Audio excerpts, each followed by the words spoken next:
ऐसे बोला जाता है जैसे एक ठो बैठल बड़े जना त चीफ मिनिस्टर ये भे बड़े। अबे गरिया देनु दे सुंदर सुंदर हमरा गाड़ी आवे बम्बईया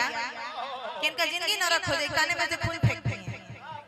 ससुर न तनी के कि रोगन कनाला हवा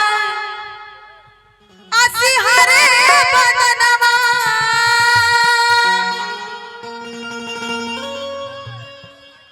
अपने माई बहन के भी ये कुल करे लजा माई बहन के ई कर पैबो काहे यार अपनी इज्जत अपने हाथ से धोते हो। तू पैक मार लोगे साला जिंदगी नरक कर दोगे तुम लोग कि रोवा से प्रेम मोहब्बत करत रे। अब बहुत ऐसा कम होखेला कि प्यार मोहब्बत जे करे ओकर प्यार सफल हो जाए। अक्सर ही होला कि प्यार में लड़की की कहीं और शादी हो जाला लड़का के कहीं और शादी हो जाला लेकिन ई प्यार में शादी भइल बा। अब लड़किया लड़कवा जिसे प्रेम करत रहे उहे से शादी भइल बा। अब शादी होके जब गइल बिया ससुरे लड़की अपन भाव कहती है कैसे कहती है कि अजबा हमारे पापा भैया कहाँ बड़े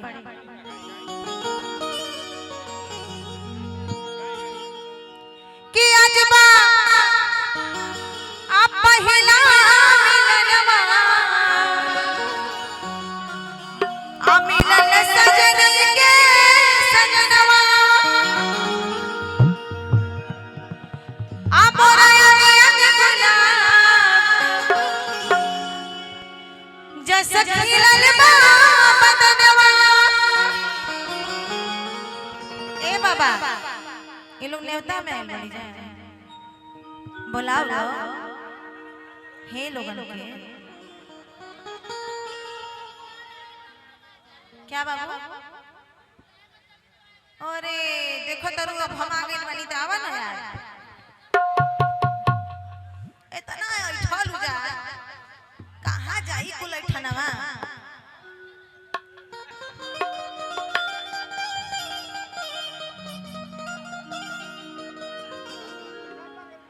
का करबा कलेंदर भैया ले काहे नहीं खले ते काट मिली के अजबा आप पहिला मिलनवा मिलल सजनी के सजनवा आ मोरा अंग गुलाब जस खिलल बा बदनवा कि सुनी सुनी भगवान वाह देखो मुस्किया कि सुनी सुनी भगवान अजन बिहान होखे दी कि सुनी सुनी भगवान जन बिहार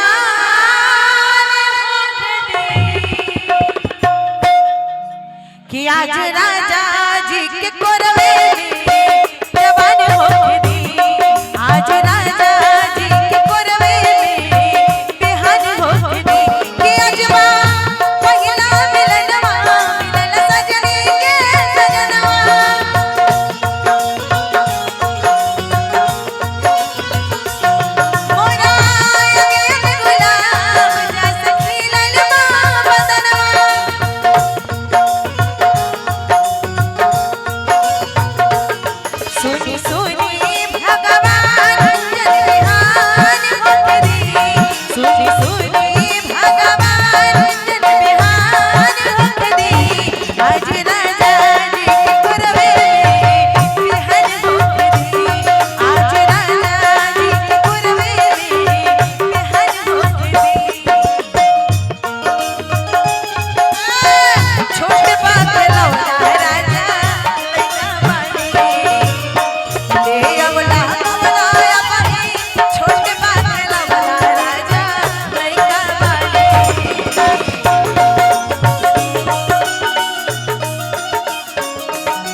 बिहान होखे दी आज राजा जी के कोरवे में सयान होखे दी आज राजा जी के कोरवे में जवान होखे दी कि अजवा पहिला मिलनवा मिलन सजनी के सजनवा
ऐसे बोला जाता है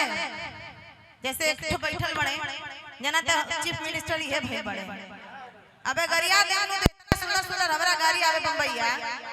किनका जिंदगी नरक हो जाई काने में से फूल फेंक दी ससुर न तनी के कि रोगन कनाला हमार आसी हरे बदनवा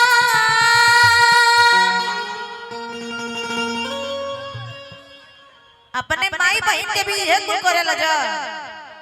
माई बहन के ई कर पैबो काहे यार अपनी इज्जत अपने हाथ से धोते हो तू पैक मार लोगे साला जिंदगी नरक कर दोगे तुम लोग कि रोवन गनाई हमार आसी हरे बदनवा अब भूख भूख जरता रे अमन के दिया ना कि आज अभी साल बाबू के आज आने होखे दी थे आज राजा जी के कोरवे में कि आज राजा जी के कोरवे में सयान होखे दी आज राजा जी के कोरवे में सयान होखे दी कि अजवा पहिला मिलनवा मिलन सजनी के सजनवा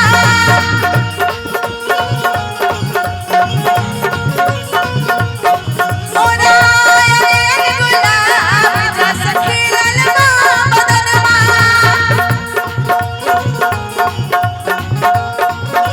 सुनी सुनी भगवान जिन बिहान होखे दी सुनी सुनी भगवान जिन बिहान होखे दी आज राजा जी के कोरवे में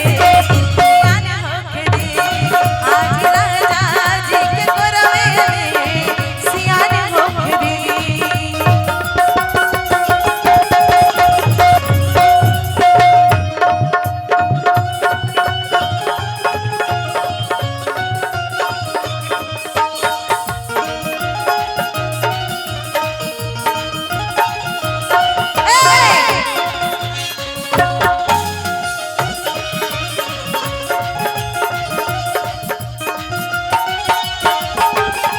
सयान होखे दी